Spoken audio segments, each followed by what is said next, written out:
Jadi nanti nggak boleh lagi ada janda nggak punya rumah, rumahnya dibangunin, standarnya jangan 20 juta. Kenapa saya nggak setuju rumah rakyat miskin standarnya 20 juta? Kenapa saya nggak setuju kloset orang kaya harganya 150 juta? Jam tangan menteri harganya 2 miliar. Bener nggak? Saya nggak setuju. Kalau Anda bangun rumah rakyat miskin hanya 25 juta, itu penghinaan. Bangun minimal 150 juta. APBN-nya mampu? Mampu. Kenapa? Daripada dibangun BTS 8 triliun hilang habis. Nah, Daruri tahu. Daripada dipakai dana rutin kementerian bertriliun-triliun pakai sewa jet pribadi, mending bangun rumah rakyat miskin, orang-orang janda. Saya katakan bohong kalau orang mengatakan APBN-nya tidak mampu. Bohong saya katakan orang APBN-nya tidak mampu. APBN, APBD provinsi, APBD kabupaten digabung, selesai urusan kemiskinan. Boleh hitung dengan saya dan APBN-nya. Jadi yang bilang nggak mampu siapa? Yang takut kehilangan jatah proyeknya. Saya kagum sama Pak Daruri. Begitu masuk saya lihat nasi dusnya rapi. Anda kagumi pemimpin seperti itu. Begitu dibuka saya langsung makan. Ini apa? Nasi bakar. Nasinya hari ini terbakar, besok hati kalian yang aku bakar.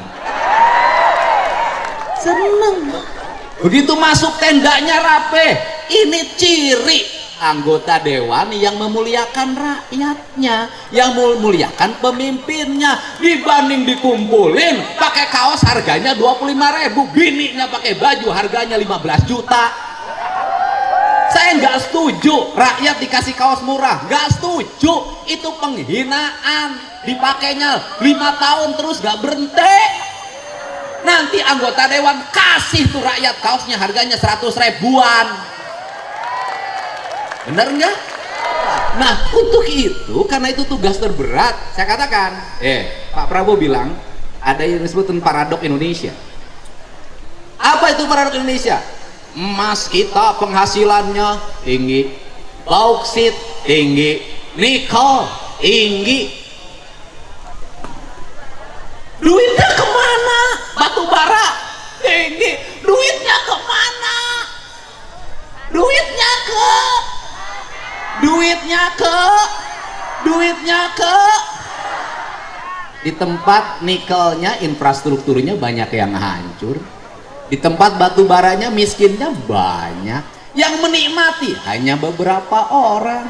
Ke depan yang harus mengendalikan siapa? Sempurnakan hilirisasi yang digagas oleh Pak Jokowi. Nanti sempurnakan pajaknya, jangan ditilep sebagian.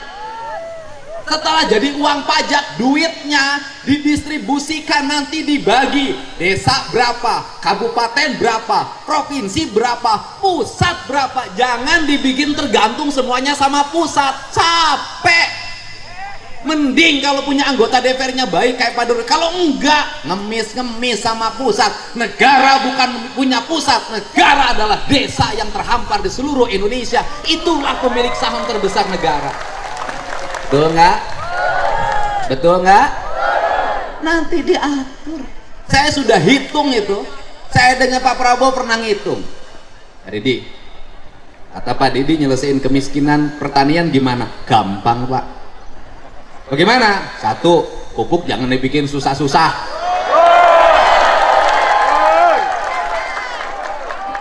Ya jangan dibikin susah-susah. Bikin pupuk susah banget, aturannya banyak banget.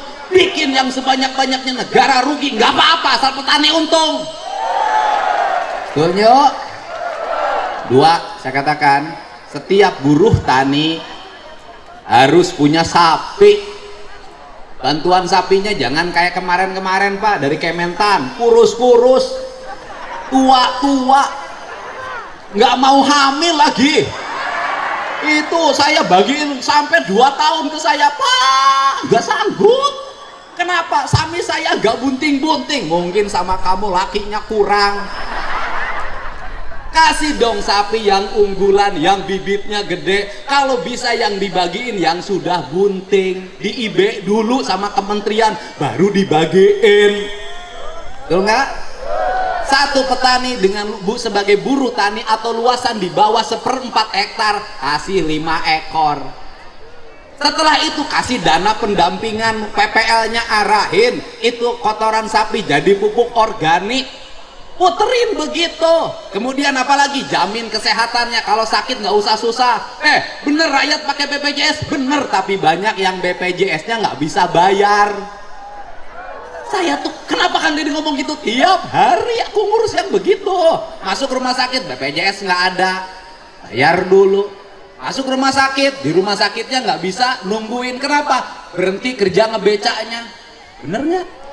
Nah, jadi gratisin itu pelayan kesehatan. Yang berikutnya apa lagi? Bangun rumah sakit, jangan numpuk satu tempat. Ya, kabupaten harus punya rumah sakit rujukan, nggak usah operasi ke pusat kota, cukup di kabupaten.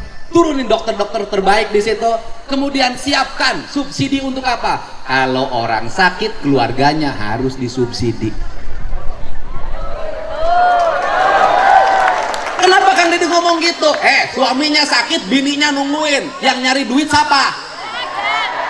Saya ngalamin, saya pernah punya kebijakan, kalau keluarganya sakit, yang nungguinnya saya kasih uang saku 100.000 per hari. Bisa negara? Bisa. Bisa nggak? Bisa. Sekolah, bikin perguruan tinggi, udah dirancang oleh Pak Prabowo kan sekarang, sudah ada politeknik di NTT, nanti terus begitu. Nah, kemudian kalau itu dilakukan, kemiskinan selesai. Orang miskin karena sakit rumah sakitnya mahal. Benar gak? Orang kaya penghasilan 20 juta kena cuci darah jadi miskin. Benar gak? Benar gak? Ini problem. Terus kemudian infrastrukturnya benerin yang berkualitas di desa-desa. Jangan jalan dibangun sekarang, besok sudah rusak lagi. Bangun irigasi yang bener, jangan bilang 60 cm, dibangunnya 30 cm, diakal-akalin. Ini benerin semua. Terus yang berikutnya, negara tegas, termasuk yang di bawah umur jangan pakai motor.